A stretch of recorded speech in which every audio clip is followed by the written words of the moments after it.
bienvenue à Lanzarote, où nous avons été invités donc par Yamaha pour la présentation de cette nouvelle MT-09 modèle 2024 qui a complètement été revue. C'est une présentation assez importante parce que le segment des roadsters représente quand même 38% du chiffre d'affaires de Yamaha, et cette MT-09 participe à ce gros pourcentage, et donc pour eux c'est vraiment une présentation fort importante. Alors en fait dans l'avion j'avais déjà forcément déjà imprimé une partie, je dirais, de la fiche technique et tout ça. Je voulais en savoir plus pour un petit peu mieux comprendre ce qui m'attendait et surtout d'où on venait. Et je me suis dit, en fait, cette moto, globalement, elle évolue assez peu. La cylindrée n'a pas changé. On va dire les performances, on parle de 119 chevaux, ça n'a pas changé. On parle de 93 Nm de couple, ça n'a pas changé. Donc je me suis dit, qu'est-ce qui a vraiment changé? C'est hier soir, lors de la présentation presse, qu'on a eu droit vraiment au développement de tous les points qui ont changé. Et je peux vous assurer qu'il y a pas mal de choses à dire. Alors je vais commencer justement par ce moteur. Alors ce moteur, c'est le CP3, il a été créé pour la MT-09 et il a vraiment toutes les qualités du 3 cylindres, à savoir que c'est un peu le meilleur des deux mondes entre le bicylindre et le 4 cylindres. On a beaucoup de couples, on a beaucoup de mi-régime, on a vraiment une belle plage, le moteur est bien rond.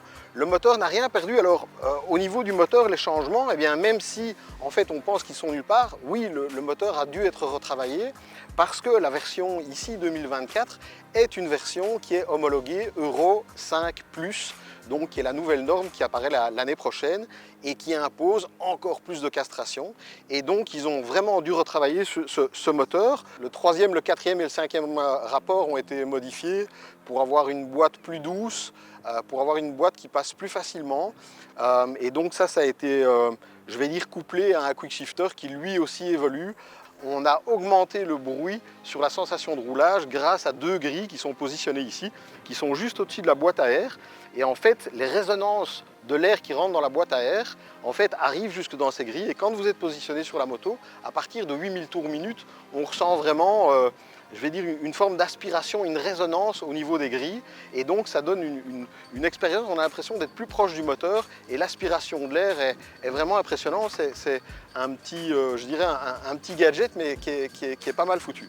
En fait, ils ont essayé de libérer de la place parce que sur la MT-09, globalement, c'est vrai que c'était une moto, c'était un roadster avec une position un petit peu particulière, à savoir fort haut du guidon. Et on avait l'impression d'être vraiment assis dedans. Alors, cette position a un petit peu changé. Alors, on reste sur une MT-09, on reconnaît.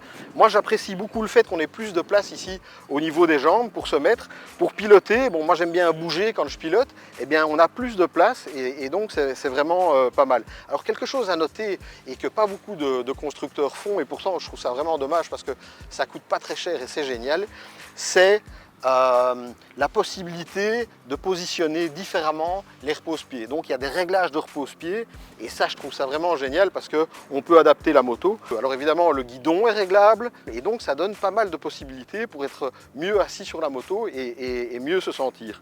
Au niveau ergonomie, on peut aussi noter une selle qui est différente, à savoir que la selle a toujours été une monocelle sur la MT-09 et ici on passe sur un modèle avec deux selles, ce qui donne ici, je dirais, une partie qui est un petit peu plus abrupte et qui permet de mieux se caler dans l'accélération quand on est sur la moto, et on améliore aussi, je dirais, l'assise au niveau du passager. Alors concernant le passager, c'est un détail, mais par contre ceux qui ne roulent jamais à deux, ils ont fait exprès de mettre les accroches des repose-pieds arrière en dessous pour que quand on les enlève, on ne voit pas qu'il y a la possibilité d'en mettre. Donc ça, c'est juste une question de design. Bon, forcément, le design, c'est quelque chose d'important pour cette moto, raison pour laquelle ils ont modifié le phare, parce que je dirais que globalement, c'est effectivement ce phare qui fait la plus grosse différence avec la MT-09.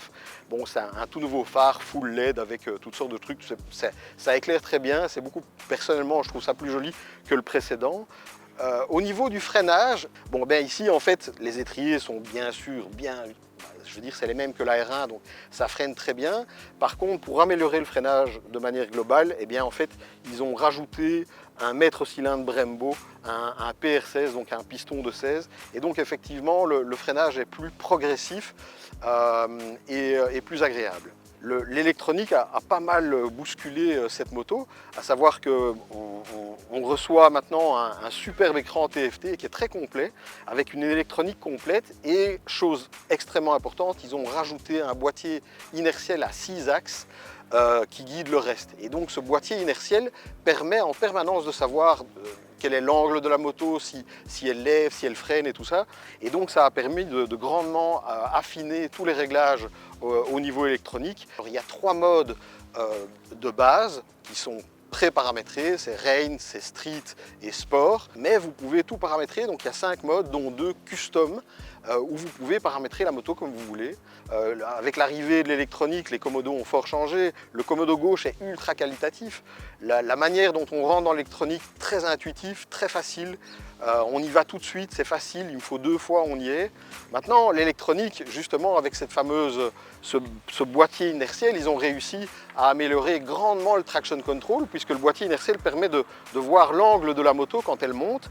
Et en fait, vous avez 3 niveaux de lift control, comme ils appellent, donc de wheeling. Vous pouvez rester à fond, la moto va gérer les gaz, c'est pas comme la majorité des motos, où en fait vous avez une coupure nette qui retape l'avant, et donc le système est plutôt agréable et assez doux à utiliser. Concernant, je vais dire, les sensations et le ressenti sur une moto, bon, ça reste quelque chose d'hyper important et on y travaille toujours assez, je vais dire, difficilement parce que c'est compliqué de trouver le bon équilibre.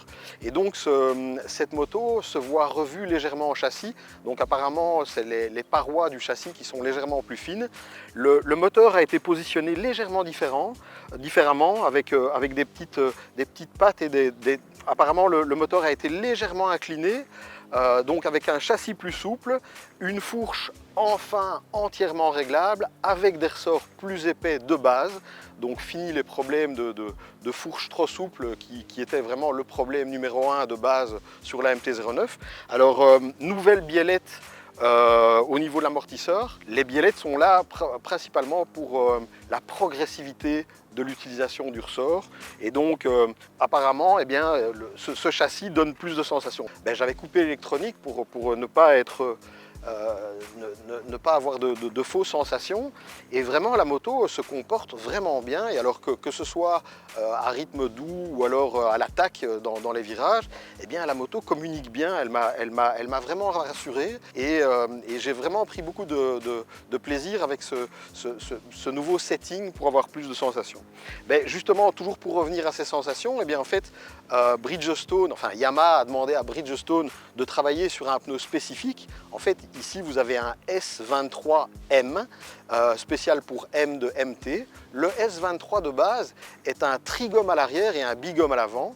Et bien pour ce modèle, pour gagner justement en stabilité et en constance, et bien bizarrement, vous allez me dire, c'est devenu un monocomposé avant et arrière. Moi, ces multiples composés, je suis pour et contre. Je dirais qu'ici on a un monocomposé, ça veut dire qu'il se comporte tout le temps de la même manière, qu'on soit sur l'angle ou pas. Et je dois avouer que j'ai vraiment beaucoup aimé ce pneu en monogomme, en S23M, donc qui a été spécifiquement développé pour cette moto. Et l'ensemble est tout à fait cohérent, donc c'est vraiment très chouette. Voilà, je pense avoir tout dit. De toute façon, n'hésitez pas à nous poser des questions sur les réseaux sociaux si vous avez des questions supplémentaires. Évidemment, on reparlera de cette moto et vous pourrez me questionner sur cette moto pour l'émission qui va sortir à la fin du mois, donc le prochain Carter et Piston. Et donc n'hésitez pas à vous exprimer et surtout, merci pour votre attention et à très bientôt pour un nouvel essai.